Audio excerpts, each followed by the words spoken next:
नमस्कार प्रेक्षकांनो, good morning. तर आज आपण आई आणि बाबा रिटायर होणे आहेत हा भाग पाहणार आहोत. या भागाचा रिव्ह्यू पाहणार आहोत. तर इकडे सीमा किचनमध्ये आलेली असते आणि तिला अजिबात आवडत नसतं की स्वीटी घरातलं काम करत आहे, सगळ्यांशी गोड गोड बोलत आहे, सगळ्यांशी छान अशी बोलत आहे. ही गोष्ट सीमाला अजिबात आवडत नसते.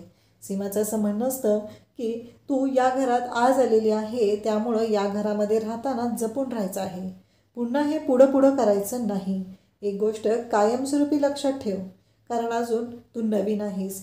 हे सगळं सीमा बोलत असते आणि तेव्हा स्वीटी मात्र पाहतच असते. पण नेमकी त्याच वेळेस तिथे येते ती म्हणजे शुभा.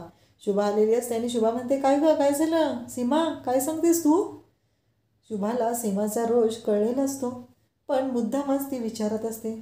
त्याचवेळी शुभा विचारते आणि मग सीमा सांगू लागते की अहो आई, आणि नाटकं तिची सुरू होतात. ती म्हणू लागते की अहो आई, स्वीटीचं नवीन लग्न झालं आहे, नवीन नवरी आहे ना, मग तिने आत्तापासून काम नाही केलं पाहिजे ना, म्हणून मी तिला समजावून सांगत होते हो आई, असं ती बोलत असते. आणि मग ती म्हणते की मी ऑफिसला निघते, माझा डबा तयार आहे का? मग शुभा पण अगदी वेडी असते नुसती. ती एकदाही तिला सांगत नाही की तुझा डबा बनवणं, तुझं चहा पाणी करणं ही तुझी जबाबदारी आहे. पण शुभा मात्र राबतच असते.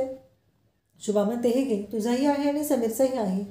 म्हणजे डबा बनवायचा, तो भरून ठेवायचा, जाताना तिला हातात द्यायचा आणि वरून नाटकं तिची अशी. असा हा सगळा शुभाचा कारभार असतो आणि ती सीमाची काळजी करत असते. तर स्वीटी म्हणते की माझी एलो. मग ती म्हणते आणि ती चहा देते आणि चहा पिताना शुभा म्हणते, अगं मला नको आहे. तर शुभाला स्वीटी सांगते की आज से आप थंडी चाय नाही पियोगी, म्हणजे तुम्ही आता इथून पुढं गरमच चहा पिणार आहात, असं स्वीटी ठणकावून सांगते. शुभाला मात्र आजपर्यंत कोणीच बोललेलं नव्हतं की तू गरम का चहा पित नाही, तुझ्या कामाच्या गडबडीत तो थंड होऊन जातो. शुभाला बिचारीला कोणीच बोललेलं नव्हतं. परंतु इकडे आपल्याला पाहायला मिळतं की स्वीटीमुळं ती गोष्ट शुभाला मिळालेली असते. शुभा पण खुश होते. त्याचवेळी आता समीर आणि सीमा दोघंही कॅबमधून निघालेले असतात आणि त्याचबरोबर सीमा म्हणत असते, मग किती पैसे मागितले तुला बाबांनी? समीर म्हणतो, कसले पैसे, काय बोलतेस तू हे? तेव्हा सीमा सांगू लागते, नाही, मकरांचं लग्न करायचं आहे ना, मग घरातला मोठा मुलगा आहेस तू, मग किती रुपये मागितले तुझ्याकडे? हे सगळं सीमाचं बोलणं सुरू झालेलं असतं आणि समीर मात्र म्हणत असतो की सीमा, तुझा काहीतरी गैरसमज होतो आहे. तू ना चुकीच्या पद्धतीनं चुकीचे अर्थ कुठेही काढून नेत असतेस, एवढं मला कळलेलं आहे, असं समीर तिला सांगत असतो. परंतु इकडे सीमाला कुठं ऐकून घ्यायचं असतं. सीमा म्हणत असते की आपल्या लग्नात कुठे दिले मकराचे पैसे? तेव्हा समीर सांगत असतो की तो लहान होता ना. तेव्हा सीमा म्हणते, एवढा लहान नव्हता की तो शाळेत जात होता, जॉब करत होता तो, तरीही कुठे दिले त्याने पैसे, मग आपण तरी का द्यायचे? समीर म्हणतो, अगं पण तू हे काय करतेस, तुला कळतंय का, मला कोणी पैसे मागितलेलेच नाहीत ना. त्यानंतर आपल्याला पाहायला मिळतं की मकरंद बाहेरून आलेला असतो. स्वीटी मात्र बाहेरच उभी असते. मकरंद येतो आणि स्वीटीला घट्ट पकडतो. तो तिला मिठीत घेत असतो. त्यासाठी एका कडेला तो तिला घेऊन येतो. पण त्याच्या लक्षातच नसतं की हिचं काय चाललेलं आहे, कारण ही दिवसभर कामच करत असते घरामध्ये, असं त्याचं म्हणणं असतं. तेव्हा तो म्हणतो की सगळ्यांना चहा पाणी करण्यात तुझा वेळ जातोय ना, तू मला वेळ कुठं देत आहेस? तेव्हा स्वीटी म्हणते, मग सांग ना, तुला काय द्यायचं आहे मकरंद, असं स्वीटी मकरंदला विचारते. तेव्हा मकरंद म्हणतो, मी सांगू काय द्यायचं, असं म्हणत तो स्वीटीच्या जवळ येतो. तिला तिच्या दोन्ही खांद्यांवरती त्याने हात टाकून तिला स्वतःच्या जवळ खेचलेलं असतं आणि नेमका समीर तिथे येतो. समीर अनावधानाने चाललेला असतो, त्याच्या विचारात तो असतो आणि तेव्हा तो आलेला असतो. समीर तिथे येतो आणि तेव्हा मात्र इकडे ह्या सगळ्या गोष्टी चालू असतात. समीर म्हणतो की काय आहे हे? तेव्हा मकरंद म्हणतो, अरे सॉरी दादा. तेव्हा समीर पण म्हणतो की सॉरी नाही, तुमचं चालू द्या, पण मी काहीच नाही बघितलेलं. स्वीटी तर लाजल्यासारखी झालेली असते. ती बिचारी तिथेच बाजूला उभी असते. ती म्हणत असते की दादा, आप जो समज रहे हैं वैसा कुछ नहीं है, परंतु इकडे कळायचं ते कळलेलं असतं. तेव्हा समीर म्हणतो, कसं आहे माहिती आहे का, मला माहिती आहे ना, नवीन लग्न झालेलं जोडपं हेच म्हणत असतं, पण मला काय म्हणायचं आहे, तुम्हाला तुमची रूम आहे ना, त्या रूममध्ये जाऊन तुम्हाला जी बाते करायची आहेत ते तुम्ही करू शकता. तुमची बाते काय आहेत ते मला चांगलंच माहिती आहे. हे सगळं समीर बोलत असतो आणि सीमा तेवढ्यात तिथे येते आणि स्वीटी स्वीटी म्हणून ती आलेली असते. स्वीटीला म्हणते की स्वीटी, तुला माहिती आहे का, आज पण तू माझ्यासोबतच झोपायचं आहे. त्यावेळेस मकरन म्हणू लागतो, आई काय हे, नाही तेव्हा सीमा म्हणते, शुभा म्हणते की अरे तुमचं लग्न झालं आहे कुठं ना, अजून लग्न होणार आहे 4 दिवसांनी, मग तोपर्यंत तुम्ही एकत्र नाही राहायचं. आपल्याकडे तसा नियम आहे ना, लग्न झाल्यानंतर पूजा केली जाते आणि मग नवरा बायकोने एकत्र राहायचं आहे. तेव्हा मकरंद म्हणतो, पण नाही आई. तेव्हा बाबा तिथे येतात आणि म्हणतात, काय हे, म्हणजे तुम्ही आज पण मला बाहेर काढणार आहात म्हणायचं. असं म्हटल्यानंतर स्वीटी म्हणते की नाही बाबा, तुम्ही आतमध्ये झोपा, मी बाहेर झोपेल. हे स्वीटीचं बोलणं ऐकून खरं तर सगळ्यांनाच खूप छान वाटत असतं. एवढी गोंडस गुणी मुलगी एवढं सगळं मनापासून करते आणि त्याचबरोबर एवढ्या आपल्या नवीन घरामध्ये रुळली गेली आहे. ती जराही त्या गोष्टीचा कुठल्याच कामाचा कमीपणा बाळगत नाही. ती सगळ्या गोष्टी करण्यामध्ये स्वतःचा आनंद मानत असते. या सगळ्या गोष्टी घरातील सर्वांच्या समोर आलेल्या असतात आणि त्याचबरोबर घरातील सर्वजण स्वीटीचं कौतुकही करत असतात. त्याचवेळी इकडे मकरंद त्याचबरोबर बाबा सगळेजण तिथं असतात आणि मग बाबा म्हणतात की अरे काय प्रॉब्लेम आहे. तेव्हा शुभा म्हणते की हे बघा, तुम्ही मकाच्या खोलीत झोपा. तेव्हा मकरंद म्हणतो, नाही आई, बाबा खूप घोरतात. तेव्हा बाबा म्हणतात की काही काय बोलतोयस रे. तेव्हा मकरंद म्हणतो की हो बाबा. समीर म्हणतो, मला काय वाटतं माहिती आहे का, बाबा घोरतायत का तू घोरतोय हे अजून कन्फर्म झालेलं नाही आहे ना. तर माझं असं म्हणणं आहे की तुम्ही दोघं काय करा माहिती आहे का, तुमच्या दोघांची शर्यत लावा. तेव्हा लगेचच तिथं बोलायला येतो तो म्हणजे मकरंद. मकरंद म्हणू लागतो, तू माझा सक्का भाऊस आहेस ना रे, ते माझ्या वाईटाचा विचार करतोस. बाबा म्हणत असतात की ठीक आहे, मी झोपेल बाहेर, काही इश्यू नाही आहे. परंतु स्वीटी म्हणते की नाही बाबा, मी बाहेर झोपते, तुम्ही रूममध्ये झोपा. स्वीटीचं हे बोलणं ऐकून सीमा म्हणत असते की काय आहे हे सगळं, मला काय म्हणायचं माहिती आहे का स्वीटी, तुला असं एकटीला कसं बाहेर झोपवायचं हे मला काही पटत नाही आहे, असं ती स्वीटीला सांगत असते. त्याचबरोबर स्वीटीला म्हणत असते की मग आता, तेव्हा स्वीटीचं असं म्हणणं असतं की काहीही झालं तरीही आत्ता जी गोष्ट आहे ती म्हणजे आता मी तुम्हाला काहीतरी दिलं पाहिजे, असं स्वीटी म्हणत असते. मग मी काय देऊ तुम्हाला, असं ती विचारते. तेव्हा ती म्हणते, चला माझ्याकडून तुम्हाला सगळ्यांना आईस्क्रीम पार्टी, आपण सगळेजण आज आईस्क्रीम खायला जाणार आहोत. सीमा म्हणते चालेल. इकडे शुभा म्हणते चालेल, मी सीमाला आणि आपल्या सानूला घेऊन येते. असं म्हणत ती आतमध्ये जाते. परंतु घडतं मात्र वेगळंच. सीमा आतमध्ये आलेली असते. सीमाला ती म्हणते, सीमा चल आपल्याला आईस्क्रीम खायला जायचं आहे. तेव्हा तिथे सानूही असते. सानूकडे ती येते आणि म्हणते, चल बाळा आपल्याला आईस्क्रीम खायला जायचं आहे. आणि मग सीमा सानूला घेऊन निघत असते. सीमाला बोलवते आणि सीमाला म्हणते, चल जायचे आपल्याला आईस्क्रीम खायला. सीमा म्हणते आत्ता. तेव्हा शुभा सांगत असते की हो, स्वीटी सगळ्यांना आईस्क्रीम देणार आहे, चल. तेव्हा सीमा म्हणते की पण आई, मला काय म्हणायचं आहे, माझा ना खूप इम्पॉर्टंट ट्रम्प कॉल आहे, तर मी नाही येऊ शकत. शुभा सानूला तयार करते, तिची वेणी घालते आणि तिला घेऊन निघत असते. ती सीमाच्या मागे लागत असते, पण सीमाचं म्हणणं असतं की मला नाही जमणार, मला मीटिंग आहे. तेव्हा शुभा तिला सांगते की मी आहे ना, मी थांबते तुझ्यासोबत, तू एकटी घरी कशी थांबणार ना, हे तिचं बोलणं चालू असतं. आणि त्याचवेळी इकडे शुभा पण म्हणते की ठीक आहे आणि शुभाला थांबायचं असतं सीमाबरोबर.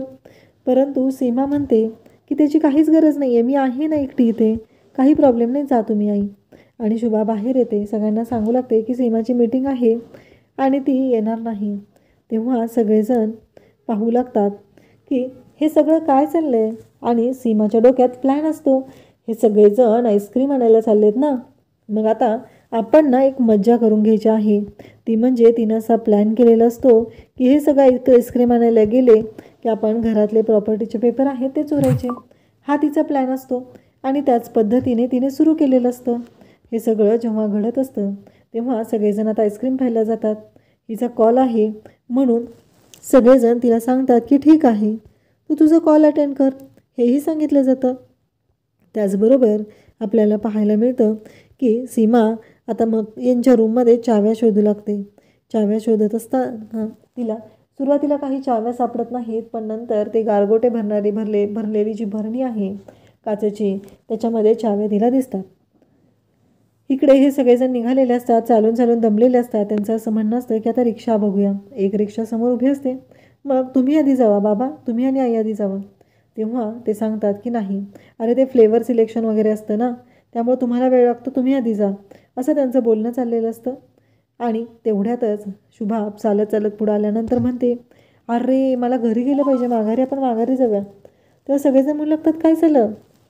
तेव्हा शुभाचं असं म्हणणं असतं की अहो मी ना आपल्या घराची खिडकीची विंडो आहे ना ती बंद करायची विसरली आहे. किचनची खिडकी उघडी आहे. हे ऐकल्यानंतर लगेचच सगळेजण म्हणू लागतात की एका तासात एवढं काय होणार आहे. त्यावेळेस ती म्हणते की नाही मी जाऊन बघून आले. अहो चला ना आपण जाऊया दोघंजण घरी, असं शुभा म्हणत असते. सगळेजण म्हणत असतात की काही नाही होणार. परंतु इकडे शुभा म्हणत असते की नाही हो, पाल वगैरे आली तर, चोर नाही येणार मला मान्य आहे, पण पाल वगैरे आली तर काय करायचं. कारण सीमा किती घाबरते माहिती आहे ना. सानू लगेचच म्हणते आणि उंदीर मामा आला तर. मग इकडे बाबा सांगतात की अरे तुम्ही तिघं पुढं व्हा, आम्ही दोघंजण घरी जाऊन येतो. हे ऐकल्यानंतर आता समीर त्याचबरोबर मक्या स्वीटी हे तिघंजण पुढे निघालेले असतात. त्याचवेळी इकडे पाहायला मिळतं की सीमाला फोन केला जात असतो. कारण समीर म्हणत असतो की आपण तिला फोन करूया. सीमाला चाव्या मिळालेल्या असतात. तर तिला फक्त लॉकर उघडायचा असतो. एकदा का चाव्या हातात आलेल्या आहेत मग पुढची गोष्ट सोपी असते. पण तिला कुठं माहिती होतं की तिच्यामध्ये खोडा घालायला येणार आहे, ती म्हणजे शुभा येऊन तिथं पोहोचणार आहे ही गोष्ट मात्र तिला माहितीच नव्हती. आणि त्यामुळं तिची वाट लागलेली असते. तिला फोन लावत असतात पण ती काही फोन उचलत नसते. सगळेजण विचार करत असतात की हे सगळं काय आहे. म्हणजे आता सीमाला फोन उचलायला काय जातं आहे, मान्य आहे मला. आणि मग बाबा घरी येतात आणि बाबा म्हणू लागतात की अगं शुभा. तेव्हा शुभा म्हणते थांबा आलीच मी. तेवढ्यात समीरचा फोन आलेला असतो, आम्ही पोहोचलो आहे, तुम्ही पण या. तेव्हा बाबा म्हणतात की हो येतो. आणि मग शुभाला संशय येतो की आपल्या खोलीमध्ये कोणतरी आहे. इकडे सीमाला माहितीच नसतं, ती बिचारी लॉकर उघडत असते. बिचारी कसली हो, मूर्ख. जी प्रॉपर्टीचा जी लोभ लागलेली बाई आहे, स्वार्थी आहे, धूर्त आहे. आणि तिला वाटत असतं की आता कोण येणार आहे, सगळं तर आपल्या मनाप्रमाणेच झालेलं आहे. आणि स्वीटीने या सगळ्यांना आईस्क्रीम पार्टीला नेऊन आपलाच फायदा केलेला आहे. हे सगळं तिचं बोलणं चालू असतं. शुभा मात्र हे सर्व पाहत असते. शुभाचं असं म्हणणं असतं की काय चाललं आहे, सीमा आमच्या रूममध्ये का आलेली आहे, हा प्रश्न शुभाला पडलेला असतो. आणि इकडे शुभा मात्र येते आणि पाहते तर काय, सीमा त्यांच्या रूमचं कपाट आहे ते उघडलेलं असतं आणि तिथे काहीतरी करत असते. शुभा डायरेक्टली तिला म्हणते की सीमा तू तिथे कपाटाजवळ काय करते. तेव्हा सीमा सांगू लागते की आई माझं डोकं खूप जड झाले अचानक, त्यामुळं माझा मी कॉल होता ना तोसुद्धा मी कॅन्सल केलेला आहे, असं ती सांगते. ती थाप मारते परंतु तिची थाप मात्र तिच्या चांगलं येणार असते. कारण शुभा म्हणते असं एका थांब पाणी घे आणि गोळी घे. तेव्हा ती म्हणते की नाही मी गोळी शोधायला आले होते. शुभा म्हणते अगं गोळी तिथे कपाटात नसते, इथे ड्रॉवरमध्ये असते, असं शुभा ठणकावून तिला सांगते. सीमा म्हणत असते की मला आई कळतच नाही आहे, अचानकच डोकं धरलं ना माझं म्हणून म्हणलं. त्यावेळी शुभा म्हणते की नको काळजी करू, मी आहे ना, मी करेल व्यवस्थित सगळं. आणि मी थांबते तुझ्याबरोबर, आता मी यांना सांगते जा म्हणून. आणि मग शुभा बाहेर येते, बाबांना सांगू लागते. परंतु शुभाच्या मनात एक शंका आलेली असते की सीमाने कपाट का उघडलेलं होतं, ती कपाटाच्या जवळ का गेलेली होती. आता ही गोष्ट कायमस्वरूपी म्हणजे लक्षात ठेवून तिने यशवंतला सांगितली पाहिजे. पण या ट्रिपच्या गडबडीत आता जर सीमा विसरून गेली, लग्नघाई आहे या सगळ्यामध्ये जर ती विसरून गेली तर अवघड होणार असतं. समीर फोन करतो, बाबा सांगायला आलेले असतात की अरे सीमाची तब्येत. तेव्हा शुभा फोन घेते आणि शुभा सांगू लागते की अरे मला इकडे मी ह्याच्याबरोबर थांबायचं आहे सीमाबरोबर, मी तिच्यासोबत थांबत आहे. का तर माहिती आहे का माझे गुडघे पण दुखत आहेत ना, मी नाही येत. तेव्हा सगळेजण म्हणू लागतात काय बोलतेस हे. तेव्हा यशवंतला मात्र खूप राग आलेला असतो. यशवंत म्हणत असतो की हे आत्ता कळलं आहे मला नक्की काय प्रॉब्लेम आहे तुझा ते, कारण तू सगळ्यांना तशीच गृहीत धरत जा. शुभा म्हणत असते की मग माझ्या आवडीचा फ्लेवर. त्यावेळेस तो म्हणतो की काही नाही आणणार मी तुझ्यासाठी, आणि तुझ्या आवडीचं ते टुटी फ्रुटी पण नाही आणणार, असं यशवंत सांगतो. इकडे सीमाला काहीही करून ते लॉकर उघडायचं असतं आणि ते पेपर्स तिला घ्यायचे असतात. त्याचबरोबर इकडे पाहायला मिळतं की या सगळ्या गोष्टी जेव्हा असतात घडत असतात तेव्हा घरामध्ये कोणी नसतं आणि सीमाला मात्र ह्या सगळ्या गोष्टी करायच्या असतात। या सगळ्या गोष्टी जेव्हा चालू आहेत तेव्हा मात्र यशवंत चिडलेला असतो। तो म्हणत असतो की बाद झालं, तुला सगळं तुझ्या म्हणण्याप्रमाणेच करायचं आहे ना, मी काही आणणार नाही आहे तुझ्यासाठी, एवढं लक्षात ठेव, असं म्हणत यशवंत तिथून निघून जातो। त्यावेळेस सीमा रूममध्ये असते, तिचं मात्र चालू असतं, तिला चाव्या शोधायच्या असतात, चाव्या शोधून झालेल्या असतात, आता लॉकर उघडायचा असतो आणि सीमा अजून तिकडे शुभाच्या रूममधून बाहेर आलेलीच नसते। त्यानंतर आपल्याला पाहायला मिळतं की सीमा तिथे रूममध्ये आहे आणि त्याचबरोबर शुभाही तिथं आलेली आहे। उद्याच्या भागामध्ये आपल्याला पाहायला मिळतं की इकडे बाबा आणि शुभा दोघंही आता लग्नाचे निमंत्रण कोणाकोणाला द्यायचे आहेत ते याद्या जाहीर करत असतात आणि त्याचबरोबर हे सगळं जेव्हा चालू असतं तेव्हा सीमाच्या आईला निमंत्रण द्या असं सांगितलं जात असतं, ते म्हणजे बाबांना। तेव्हा मात्र सीमा शांतच राहते, ती काहीच बोलत नाही। इकडे मात्र घडतं वेगळंच। समीरलाही कळलेलं असतं की हे सगळं आता कशा पद्धतीनं हँडल करायचं आहे आणि समीरलाही ती जाऊन विचारते की समीरला ती म्हणते की माझ्या आईचं नाव लिस्टमध्ये नाही आहे ना, त्यामुळं फायनल लिस्टमध्ये तुझ्या आईचं नाव, माझ्या आईचं नाव ॲड करायचंच नाही असं ती ठणकावून सांगते। त्याचबरोबर तिला हेही दिसतं की आता सगळ्या गोष्टी ज्या पद्धतीनं घडत आहेत त्याहीपेक्षा आता माझ्या मुलीसाठी काय करता येईल याचा विचार ती करत असते। त्याचबरोबर आपल्याला पाहायला मिळतं की ह्या सगळ्या गोष्टी चालू असताना इकडे समीरने त्यांनी बनवलेली यादी दाखवलेली असते, ते यादीमध्ये पण तिच्या आईचं नाव नसतं।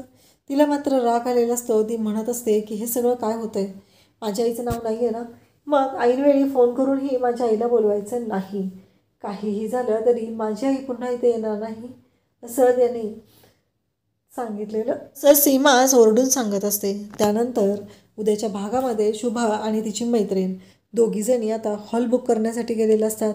टोकन अमाऊंट दिलेली असते आणि त्यांना सांगत असते की हा हॉल बुक करायचा आहे, कोणाला देऊ नका त्या तारखेदिवशी। ते म्हणतात की नाही आणि मग हे सगळं घडत असतं आणि तिथे ते बोलतात की सही करा, सही करा म्हणता क्षणी आता इथे पायाखालची जमीन सरकायला सुरुवात होते, ती म्हणजेच इकडे तिला सांगितलेलं असतं सही करायला, त्या हॉलची सही करायची असते, पण सीमाला काही सही करता येत नसते, ती मात्र घाबरी झालेली असते। अशाच अपडेटसाठी चॅनलला सबस्क्राईब करा। थँक्यू।